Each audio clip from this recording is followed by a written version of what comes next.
ముందు ప్రజల ముందుకు వచ్చి ఈ రకమైనటువంటి కామెంట్స్ చేసినటువంటి వారందరికీ సమాధానంగా వారు మాట్లాడారు. దాన్ని క్లారిటీ ఉంది. మళ్ళీ దాన్ని నువ్వు నేను మళ్ళీ మాట్లాడుకొని మళ్ళీ ప్రజల ముందుకు రావడం దానికి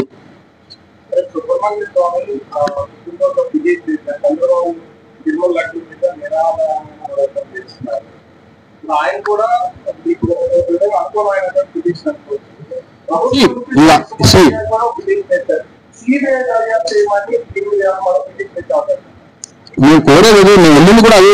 వాస్తవాలు ఏంటి, ఎందుకంటే సహజంగా సిబిఐ ఎంక్వైరీ నువ్వు నేను కోరితే వేరు. అయితే రాష్ట్రాల్లో ఉన్నటువంటి ప్రభుత్వాలు కోరాలి, లేదా కోర్టు డైరెక్షన్ ఇవ్వాలి. ఈ రెండు జరిగితేనే సిబిఐ ఎంక్వైరీ అనేటువంటిది వస్తుంది. ఈ ప్రభుత్వానికి ధైర్యం లేదు, ఎందుకంటే నిరాధారమైనటువంటి ఆరోపణలు చేశాయి. ఇందులో జగన్మోహన్ రెడ్డి గారినో లేదా గత ప్రభుత్వాన్ని ఇరికించాలనేటువంటి ప్రయత్నంతో చేసినటువంటి ఆరోపణలు. ఆరోపణలు చేసిన తర్వాత ఎంత పెద్ద ఇష్యూ అయిపోతుందని చెప్పి తెలిసిన తర్వాత ఏ రకంగా దీని నుంచి బయటపడాలో తెలియక సిట్ ఎంక్వైరీ అన్నారు. సో దాని మీద ప్రజలకు నమ్మకం లేదు. సో వీటన్నిటి మధ్య మేము కోర్టుకు వెళ్ళింది కూడా ఆ తాలూకా డైరెక్షన్ వస్తుంది అన్నటువంటి ఉద్దేశంతో. సుబ్రహ్మణ్య స్వామి గారు భారతీయ జనతా పార్టీ కదా, కూటమిలో ఉన్నటువంటి రాజకీయ పార్టీకి సంబంధించినటువంటి వ్యక్తే కదా. So end of the day ఒక ఇష్యూకి సంబంధించి ఒక కేసు వచ్చినప్పుడు అన్ని ఒకే రకంగా ఉన్నప్పుడు ఆటోమేటిక్ ఇంప్లీడ్ అవుతారు అనుకోవచ్చు, లేకపోతే కేసుని ఆ రకంగా తీసుకునేటువంటి అవకాశం సుప్రీంకోర్టుకు ఉంటుంది. ఏదేమైనప్పటికీ end of the day Subrahmanya Swamy కోరినా, లేకపోతే డిప్యూటీ రాజు కోరినా, లేదా ఏఎన్ ఆర్కే కోరినా, ఎవరు కోరినా ఇందులో వాస్తవం ఏంటి అనేటువంటిది కోరుతున్నారు. ఇందులో వాస్తవాలు తెలియాలి ప్రజలకు అనేటువంటిది అందరి తాలూకు ఉద్దేశం. చంద్రబాబు నాయుడు గారు నిన్న మాట్లాడుతూ ఏం చెప్పారు, కల్తీని వాడారు కానీ ఎక్కడ వాడాలో తెలియదు అంటున్నాడు ఆయన. ఇదే ముఖ్యమంత్రిగా చెప్పాల్సిన మాట. కల్తీని వాడితే ఎక్కడ వాడారో చెప్పాలి కానీ కల్తీని వాడారు కానీ ఎక్కడ వాడారు ఇది తెలియదు అంట. సో ఇవన్నీ రకరకాలైనటువంటి కన్ఫ్యూజన్స్. ఈరోజు నిజంగా దీని మీద ఎంత పెద్ద ఎత్తున చర్చ జరుగుతూ ఉంది. సో అందుకనే దీని మీద ఎంక్వైరీ, సిబిఐ ఎంక్వైరీ అయితేనో లేకపోతే సుప్రీంకోర్టు జడ్జితో ఎంక్వైరీ జరిగితేనో వాస్తవాలు బయటకు వస్తాయనేటువంటిది ప్రజలు ఆశిస్తా ఉన్నారు. Thank you. ప్రభుత్వానికి సంబంధించినటువంటి లిక్కర్ షాప్స్ ఏవైతే ఉన్నాయో వాటిని అన్నింటినీ కూడా రద్దు చేస్తూ ఒక ఆర్డినెన్స్ ఇచ్చారు. ఆర్డినెన్స్ ఇస్తూ కొత్తగా ప్రైవేట్ షాప్స్ కి సంబంధించినటువంటి కొత్త పాలసీని కూడా తీసుకురాబోతున్నాం అనేటువంటిది మన క్యాబినెట్ లో ఒక నిర్ణయం కూడా చేశాం. మా అందరం కూడా చూసాం. మీకు నిజంగా తిరుపతి పవిత్రత మీద ఈ ప్రభుత్వానికి అంత చిత్తశుద్ధి ఉంటే ఇవి 26 జిల్లాలకు సంబంధించి,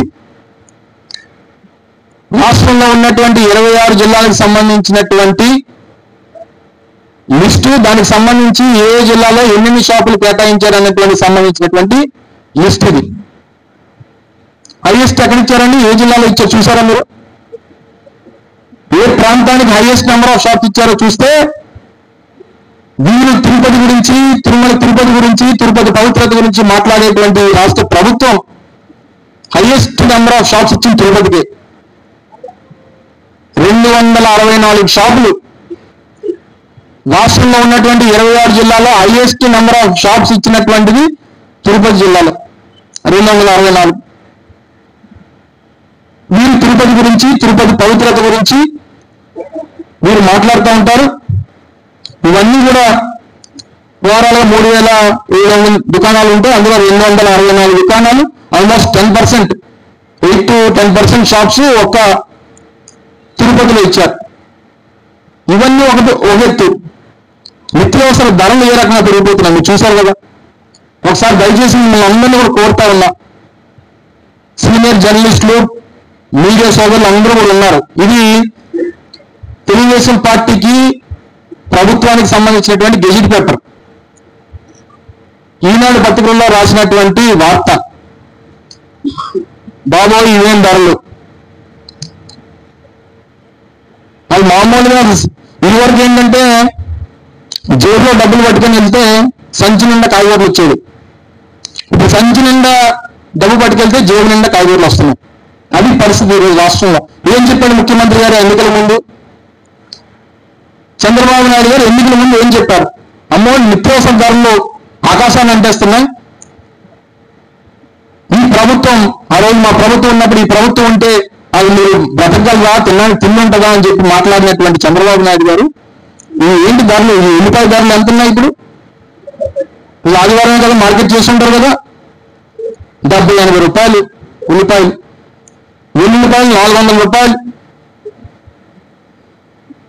మరి ఆదివారం చికెన్ తిన్నామంటే ఈరోజు చికెన్ కూడా ఈరోజు 60 రూపాయలు పెరిగిపోయింది ఈరోజు ఈ రకమైనటువంటి అసలు మార్కెట్ ఇంటర్వెన్షన్కి వచ్చి ప్రభుత్వం ఇన్వాల్వ్ అయ్యి ఏం జరుగుతుంది ఎలా దీన్ని కంట్రోల్ చేయాలి ఏం చేయాలి అందులో ఎలాగ ప్రభుత్వం దీంట్లో ఇంప్రూవ్మెంట్ అవ్వాలి ప్రజలు పడుతున్నటువంటి కష్టాలు ఇబ్బందుల్ని ఏ రకంగా మనం ఆదుకోవాలి ఈ ధరలను ఏ రకంగా మనం కంట్రోల్ చేయాలి అనేటువంటిది ఎక్కడైనా ఒక మీటింగ్ జరిగిందా ఎవరండి అగ్రికల్చర్ మినిస్టర్ గారు అచ్చెన్నాయుడు గారేనా